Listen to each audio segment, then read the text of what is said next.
தயா booster இணைந்து வழங்கும் ஊர் செய்திகள். உலக செவிலியர் தினத்தை முன்னிட்டு முதலமைச்சர் மு.க.ஸ்டாலின் வாழ்த்து தெரிவித்துள்ளார். இது தொடர்பாக முதலமைச்சர் வெளியிட்டுள்ள வாழ்த்து செய்தியில், தன் எதிரில் உள்ள மனிதரின் பாலினம், சமூக தகுதி, சாதி, மதம், நிறம் என எதை பற்றியும் சிந்திக்காமல் அனைவரையும் ஒன்று போன்று கருதி அன்புடன் சிகிச்சை வழங்கி ஆதரிக்கும் தூய உள்ளங்களான செவிலியர்கள் அனைவருக்கும் வாழ்த்துக்கள் என்று தெரிவித்துள்ளார். முதலமைச்சரின் ஓய்வு பயணம் குறித்து பொள்ளாச்சி ஜெயராமன் விமர்சித்துள்ளார். அதிமுக பொதுச் செயலாளரும் சட்டமன்ற எதிர்க்கட்சித் தலைவருமான எடப்பாடி பழனிசாமியின் 71ஆம் ஆண்டு பிறந்தநாள் விழாவை முன்னிட்டு கோவை மாவட்டம் பொள்ளாச்சி, கோவை தெற்கு மாவட்ட மாணவரணி சார்பில் பிரசித்தி பெற்ற லட்சுமி நரசிம்மர் கோவிலில் சிறப்பு ஆயுஷ் ஹோமம் நடைபெற்றது. இதில் முன்னாள் துணை சபாநாயகரும் பொள்ளாச்சி சட்டமன்ற உறுப்பினருமான பொள்ளாச்சி ஜெயராமன் உள்ளிட்ட ஏராளமான அதிமுகவினர் கலந்து கொண்டனர். பின்னர் செய்தியாளர்களுக்கு பேட்டியளித்த பொள்ளாச்சி ஜெயராமன், தமிழகத்தில் தனியாக இருக்கும் வயதான முதியவர்களை குறிவைத்து தினம்தோறும் சித்திரவதை செய்து கொலை செய்யும் சம்பவங்கள் அதிகரித்து வருகிறது. தமிழக போலீஸ் அதை பற்றி கவலைப்படவில்லை, மௌனமாக இருக்கிறது என்று குற்றம் சாட்டினார். நாடு முழுவதும் கொலை, கொள்ளை வழக்குகள் தினமும் பெருகி வரும் நேரத்தில் ஊட்டியில் தமிழக முதலமைச்சர் ஓய்வு பயணம் மேற்கொண்டுள்ளது தற்போது தேவைதானா என்றும் கேள்வி எழுப்பியுள்ளார். இப்படி கொடூர கொலை செய்யும் கொடூர திருடர்களை பிடிப்பதற்கு ஒரே மாதிரியாக இந்த சம்பவம்லாம் நடக்கிறது. பிடிப்பதற்கு போலீஸ் தயக்கம் காட்டுவது ஏன் என்பதற்கு தமிழகத்தினுடைய முதலமைச்சர்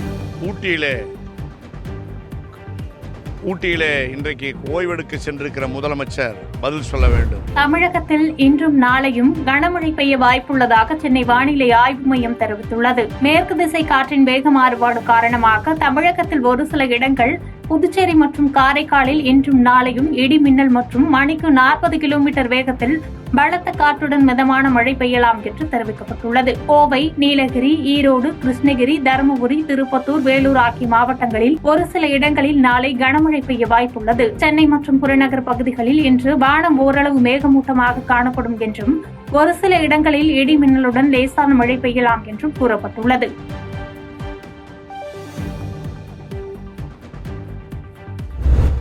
தமிழக கர்நாடக காவிரி கரையோரத்தில் உள்ள ஒகேனக்கலுக்கு நீர்வரத்து குறைந்துள்ளது. கர்நாடக காவிரி நீர்பிடிப்பு பகுதிகளிலும் தமிழக எல்லையோர காவிரி ஆற்று பகுதிகளிலும் பெய்த மழையின் அளவு குறைந்துள்ளது. இதனால் தமிழக கர்நாடக எல்லை பகுதியான பிலிகுண்டலுவில் நீர்வரத்து நாளுக்கு நாள் குறைந்து கொண்டே வருகிறது.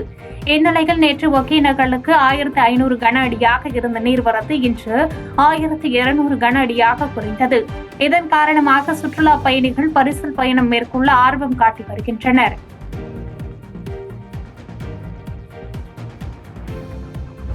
சென்னையில் ஆபரண தங்கம் சவரனுக்கு ரூபாய் 1320 குறைந்து விற்பனை செய்யப்படுகிறது. சென்னையில் ஆபரண தங்கம் சவரனுக்கு ரூபாய் 1320 குறைந்து ரூபாய் 71,040க்கு விற்பனையாகிறது. தங்கம் விலை தொடர்ந்து உயர்ந்து வந்த நிலையில் இன்று குறைந்துள்ளது. கடந்த ஆண்டு உலக பொருளாதார சூழல் காரணமாக தங்கம் விலை தொடர்ந்து உயர்ந்து வந்தது. கடந்த சனிக்கிழமை 1 கிராம் தங்கம் ரூபாய் 9,045க்கும், ஒரு சவரன் ரூபாய் 72,360க்கும் விற்பனை செய்யப்பட்டது. இந்நிலையில் 22 கேரட் தங்கம் கிராமுக்கு அதிரடியாக ரூபாய் 165 குறைந்து 1 கிராம் தங்கம் ரூபாய் 8,880க்கும், சவரன் ரூபாய் 1,320 குறைந்து 1 சவரன் தங்கம் ரூபாய் 71,040க்கும் விற்பனை செய்யப்படுகிறது. இதேபோன்று 18 கேரட் தங்கம் கிராமுக்கு ரூபாய் 130 குறைந்து 1 கிராம் தங்கம் ரூபாய் 7,320க்கும், 1 சவரன் தங்கம் ரூபாய் 58,560க்கும் விற்பனை செய்யப்படுகிறது. வெள்ளி கிராமுக்கு ரூபாய் 1 குறைந்து 1 கிராம் வெள்ளி ரூபாய் 109க்கு விற்பனை செய்யப்படுகிறது. அமைச்சர்களின் ஊழல் குற்றச்சாட்டை விசாரிக்கவே முதலமைச்சருக்கு நேரம் சரியாக இருக்கும் என்று பாஜக மூத்த தலைவர் தமிழிசை சவுந்தரராஜன் விமர்சித்துள்ளார்.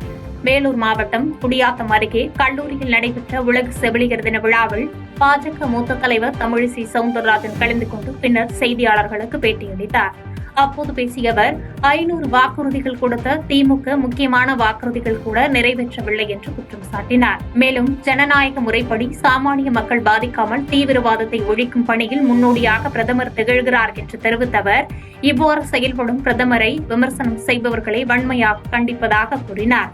1000 ரூபாய் திட்டம் உட்பட எந்த திட்டமும் முழுமையாக திமுக செயல்படுத்தப்படவில்லை என்று விமர்சித்த அவர், மத்திய அமைச்சர்கள் மீது ஊழல் குற்றச்சாட்டு இல்லை என்று கூறினார். ஜனநாயக முறைப்படி நீதி வலுவாமல், அதே சமயத்தில் சாமானிய மக்கள் பாதிக்காமல், அதே நேரத்தில் சாமானிய மக்கள் பாதிக்கும் தீவிரவாதத்தை ஒடுக்கிக் கொண்டிருப்பதில் உலகத்திற்கே உதாரணமாக பிரதமர் மோடி அவர்கள் திகழ்ந்து கொண்டிருக்கிறார்கள். ஆனால் எல்லாவற்றிற்கும் வேதனை, இப்படிப்பட்ட ஒரு பிரதமரை இங்கும் தமிழகத்தில் விமர்சனம் செய்பவர்கள் இருக்கிறார்கள். இந்த நாட்டின் நடவடிக்கை விமர்சனம் செய்பவர்கள் இருக்கிறார்கள். அதனால் அதற்கு நான் எனது வன்மையான கண்டனத்தை தெரிவிக்கிறேன். திருவள்ளூர் மாவட்டத்தில் புற்றுநோய் கண்டறியும் திட்டத்தின் விரிவாக்க பணிகளை மருத்துவ மற்றும் மக்கள் நல்வாழ்வுத்துறை அமைச்சர் மா சுப்பிரமணியன் தொடங்கி வைத்தார். தமிழ்நாடு அரசின் பொது சுகாதாரம் மற்றும் நோய் தடுப்பு மருந்து துறை சார்பில் சமுதாய அளவிலான புற்றுநோய் கண்டறியும் திட்டத்தின் விரிவாக்க பணிகளை மருத்துவ மற்றும் மக்கள் நல்வாழ்வுத்துறை அமைச்சர் மா சுப்பிரமணியன் மற்றும் சிறுபான்மையர் நலன் மற்றும் வெளிநாடு வாழ் தமிழர் நலத்துறை அமைச்சர் சாமு நாசர் ஆகியோர் தொடங்கி வைத்தனர். திருவள்ளூர் மாவட்டம் பூண்டி வட்டம் திருப்பாச்சூர் பகுதியில் மாவட்ட ஆட்சித்தலைவர் பிரதாப் தலைமையில் தொடக்க விழா நடைபெற்றது. இதில் திருவள்ளூர் நாடாளுமன்ற உறுப்பினர் சசிகாந்த் செந்தில் மற்றும் சட்டமன்ற உறுப்பினர்கள், அரசு அதிகாரிகள் ஆகியோர் கலந்து கொண்டனர். பின்னர் உலக செவிலியர் தினத்தை முன்னிட்டு செவிலியர்களுடன் கேக் வெட்டி இனிப்பு வழங்கி அமைச்சர்கள் கொண்டாடினர். ஒரு ஆராய்ச்சி மையம் உருவாக்கப்பட்டு வருகிற நிலை இருந்து கொண்டிருக்கிறது. அந்த வகையில் அதற்கு மேலும் பல்வேறு வகையான அதிநவீன தொழில்நுட்ப கருவிகளை வழங்குவதற்கும் பெரிய அளவில் அந்த ஆராய்ச்சி மையத்தை இந்தியாவில் ஏற்கனவே இருக்கிற டாடா கேன்சர் ரிசர்ச் இன்ஸ்டிடியூட்டை போல் தமிழ்நாட்டில் பேரறிஞர் பெருந்தகை அண்ணாவின் பெயரால் ஒரு புற்றுநோய் ஆராய்ச்சி மையம் உருவாக்குவதற்கு இந்த ஆண்டும் 120 கோடி ரூபாய் நிதியை தந்து அது 372 கோடி ரூபாய் நிதியில் இன்றைக்கு மிகப்பெரிய மையம் ஒன்று கட்டும் பணி நடைபெற்றுக் கொண்டிருக்கிறது. அந்த பணிகள் இறுதிக்கட்ட நிலையை அடைந்திருக்கிறது. வருகிற ஜூன் இறுதிக்குள் அந்த பணிகள் முடிவுற்று மக்களின் பயன்பாட்டிற்கு மாண்பும் முதல்வர் அவர்களால் கொண்டு வரப்படவிருக்கிறது. பாமக மாநாடு நடத்த உதவியதாக தமிழக அரசு மற்றும் காவல்துறைக்கு பாமக தலைவர் அன்புமணி ராமதாஸ் நன்றி தெரிவித்துள்ளார். செங்கல்பட்டு மாவட்டம் மாமல்லபுரம் அடுத்த திருவிடந்தை பகுதியில் 12 ஆண்டுகளுக்கு பிறகு நேற்று சித்திரை முழு நிலவு வன்னியர் இளைஞர் பெருவிழா மாநாடு நடைபெற்றது. இந்த மாநாடு நேற்று நிறைவடைந்த நிலையில் இன்று திருவிடந்தை மாநாட்டு திடலுக்கு வருகை தந்த பாட்டாளி மக்கள் கட்சியின் தலைவர் அன்புமணி ராமதாஸ் தூய்மை பணியில் ஈடுபட்டார். இதனைத் தொடர்ந்து செய்தியாளர்களை சந்தித்த அவர், மாநாட்டிற்கு பிறகு இந்த திடலை சுத்தம் செய்ய நாங்கள் வருகை தந்துள்ளது மற்றவர்களுக்கு எடுத்துக்காட்டாக இருக்க வேண்டும் என்று தெரிவித்தார். இந்த மாநாட்டின் நோக்கம் தமிழக அரசு சாதிவாரி கணக்கெடுப்பு சர்வே எடுக்க வேண்டும் என்றும் முதலமைச்சர் உடனே அறிவிக்க வேண்டும், இல்லை என்றால் மிகப்பெரிய போராட்டம் நடத்தப்படும் என்று பேசினார்.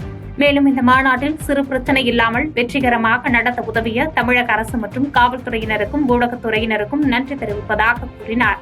மேலும் இந்த மாநாடு கூட்டணிக்காக நடத்தப்படவில்லை என்றும் விளக்கமளித்தார். நோக்கம் சமூக நீதி. தமிழ்நாட்டில் 69 விழுக்காடு இடஒதுக்கீட்டை பாதுகாக்க வேண்டும். அதற்கு தமிழக அரசு உடனடியாக சாதிவாரி கணக்கெடுப்பு சர்வே எடுக்க வேண்டும் என்ற நோக்கம் நிச்சயமாக எடுக்க வைப்போம். மாநாட்டுடைய பலத்தை பார்த்து, உற்சாகத்தை பார்த்து முதலமைச்சர் அவர்கள் உடனடியாக அறிவிக்க வேண்டும்.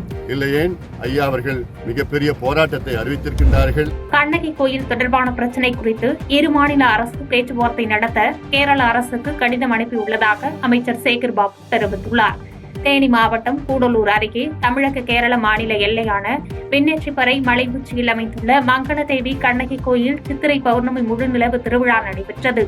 இந்நிலையில் இந்த திருவிழாவில் இந்து சமய அறநிலைத்துறை அமைச்சர் சேகர்பாபு வருகை தந்து கண்ணகி கோவிலுக்கு சென்று ஆய்வு செய்து தேனி மாவட்ட ஆட்சியர், வருவாய்த்துறை மற்றும் வன அதிகாரிகளிடம் கேட்டறிந்தார். தொடர்ந்து சுவாமி தரிசனம் செய்த பின்பு செய்தியாளர்களை சந்தித்த அமைச்சர் சேகர்பாபு தமிழகத்திற்கு உள்ள பாதையை சீரமைக்க உள்ள சாத்தியக்கூறுகளை ஆராய்ந்து பணிகளை மேற்கொள்ள முதலமைச்சர் உத்தரவிட்டுள்ளார் என்று தெரிவித்தார். மேலும் கண்ணகி கோயில் தொடர்பான பிரச்சினை குறித்து இரு மாநில அரசு பேச்சுவார்த்தை நடத்த கேரள அரசுக்கு கடிதம் அனுப்பியுள்ளதாக தெரிவித்தார். இந்த கண்ணகி கோயில் சம்பந்தமாக ஆய்வு செய்வதற்கும் இரு மாநிலத்துடைய அறநிலைத்துறை அமைச்சர்கள் அமர்ந்து பேசுவதற்கும் தேதியை நிர்ணயித்து தர கேட்டுக்கொண்டிருக்கின்றோம். கூடிய விரைவில் அதை ஏற்படுத்தி தருவதாக அன்றைக்கு உறுதியளித்திருக்கின்றார். செய்திகளை உடனுக்குடன் தெரிந்து கொள்ள கீழ்கண்ட கேபிள் மற்றும் டிடிஹெச் நெட்வொர்க்குகளில் எம்நாடு செய்தி தொலைக்காட்சியை காணுங்கள். பாதகம் செய்பவரை கண்டால் நாம் பயம் கொள்ளலாகாது பாப்பா. மோதி மிதித்துவிடு பாப்பா, அவர் முகத்தில் உமிழ்ந்துவிடு பாப்பா. அண்மை செய்திகளை உடனுக்குடன் தெரிந்து கொள்ள இணைந்திருங்கள் எம்நாடு தொலைக்காட்சியுடன்.